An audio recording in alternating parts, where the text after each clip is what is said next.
I never thought I'd end up the villain in my own family's story. But here we are. You ever notice how the ones who should have your back are sometimes the first to turn on you? My name's Emily, and let me tell you how I went from golden girl to the outcast, how I got there, and honestly, how good it feels, even if I sometimes wake up at night missing the mess I left behind. Jack and I, we started with nothing. Absolutely nothing, like the kind of broke where you're rationing gas just to get to your shift and praying the landlord doesn't knock. No trust funds, no secret stash from grandma, just us two paychecks, no kids working hard and spending what little we had on what we loved, travel, good food experiences we used to only dream about. One day I started sharing our little adventures, online videos of sunrises in Santorini, us laughing in some cramped street market in Bangkok. And for a while it was just for fun. But the internet does its thing, right? Next thing I know, I'm getting a couple free hotel nights, a random sponsor sliding into my DMs, a little side cash, not enough to buy a Tesla, but enough to make travel cheaper and let me pretend for a hot second that maybe my hobby could be more. Here's the kicker: my family scattered across the country. They had no idea. We'd see each other on holidays, swap the usual how's work and still in that apartment kind of talk, but none of them really clocked that our lives had shifted. Not until one post went viral. Suddenly my phone starts blowing up, but not with "I'm proud of you" or "Wow, that's so cool." Nah. The first was my mom, Linda, telling me she can't cover her electric bill. It's January, her pipes are nearly frozen, so of course I wire over $300, no questions asked. I even say, "Just let me know if you need more." She says thanks, and 2 days later it's my brother Mike, car broke down, needs $500 to get to work. Then my Aunt Susan calls about a medical bill. $400 gone. I'm happy to help, really, because I remember what it felt like to have nothing. It's almost a badge of honor to be able to step in now, to be the one with answers instead of excuses. But you know what I mean? Those requests, they didn't stop. They morphed. One day my cousin Rachel is texting for $200 for concert tickets, not a hospital bill. My sister Lauren's asking for help with her credit card because she maybe bought too many shoes. It turned from emergencies to, I don't know, entitlement.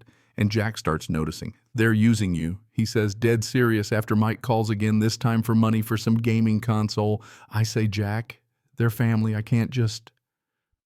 But he stops me. "Would they have done the same for you?" And that one hit, because when I was broke in college, hustling 3 jobs, you know who checked in? No one. Not a single one of them. But guilt, man, it's powerful. We put in rules. Any emergency, over $100. Jack and I decide together. I'll help Mom, but only for true needs. Suddenly, the vibe shifts. Now every time I say no, I get these passive-aggressive messages. "Must be nice to see the world while we struggle," or "Money makes people forget their family." Then came the real slap. Mike's fiancée, Jessica, calls out of nowhere and says, "Since you're doing so well, we thought you'd pay for our wedding." I laugh because, come on, she can't be serious. She is. The whole thing, venue, catering, her dress. "You're always posting about fancy hotels, you can afford it." I say no, and she's floored, like I just kicked her puppy. "But we're family." Jack loses it. "They think you're an ATM." So I pull back, help only for Mom's real emergencies, but then I find out Mom's been lying, saying money's for her but giving it to others after I stop bailing them out. She admits it, and that's when something in me breaks. I tell her, "No more." Calls slow down. I think maybe it's over, but then Tom, my cousin who's not exactly hurting, calls cursing me out for letting Mom beg. He says family means taking care of your own. I try to explain, but he just hangs up. Then the real fun starts: public shaming. My younger cousin Emma posts a video about people who forget their roots when they get rich. Suddenly I'm tagged in every comment. Aunt Susan drops, not naming names, but it rhymes with Emily. The whole clan piles on with laughing emojis. I lose it. Block, block, block. Every last one, siblings, cousins, even Mom. I scrub them from my social, my phone, my life. Now a year out, I'll admit it's quiet. Sometimes painfully quiet. Holidays especially, I miss the noise, the bickering, the comfort of chaos. Did I go too far? Should I reach out before Mom's gone for good, Jack says. They showed you who they are, believe them. But it's not that simple. These are my people, even when they let me down. I ask myself all the time, was I too harsh? You ever wonder that, or is it just me? And you know, it's not just my story. There's Ethan, this guy I know, who ran from a family that made mine look like the Waltons. He left home at 16 because his parents only cared about his golden child brother Ryan.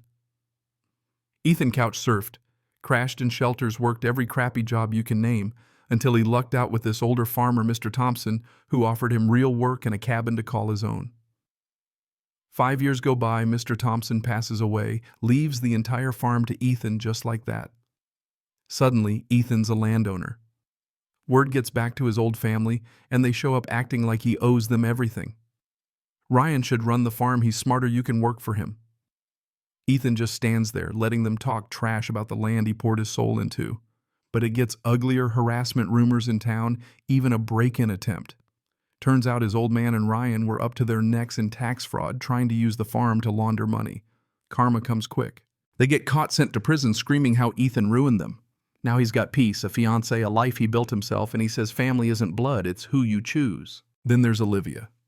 Her stepmom Diane spent years trying to erase her, kept her out of the house, out of her dad's life, even when Olivia needed help the most. But after Diane died, her dad calls Olivia for Christmas and hands her a check, mortgage paid in full, with Diane's life insurance. Olivia laughs, if only Diane could see where her money went. And to keep it light, there's Noah and his sister Ava. Noah's obsessed with maps. Ava's the only one with a license, so she drives him and her boyfriend to an amusement park. On the way back, she puts the wrong address in her GPS, an hour in the wrong direction. Nobody says anything because every time Noah pipes up, she snaps, "I'm following the map." 3.5 hours later, they finally get home. Their dad thinks it's hilarious, but now Ava and Noah barely talk. Oh, and Mia, the snack trap queen at work. Mia's chips kept vanishing always when Karen, the office late stayer, forgot her lunch. So Mia loads the bag with ghost pepper chips, seals it back up, and waits. Come lunchtime, Karen's face turns fire engine red. Chips never go missing again. So here's my question. When is it okay to burn those bridges? And when do you rebuild? Were we justified or did we go too far? Can money ever make up for the years lost, the trust broken? Or is justice just a spicy bag of chips in the office fridge? Tell me, if you were in my shoes, would you ever let them back in? Or is it better to let the silence finally say everything you can't? Drop your thoughts below because I know I'm not the only one wrestling with this.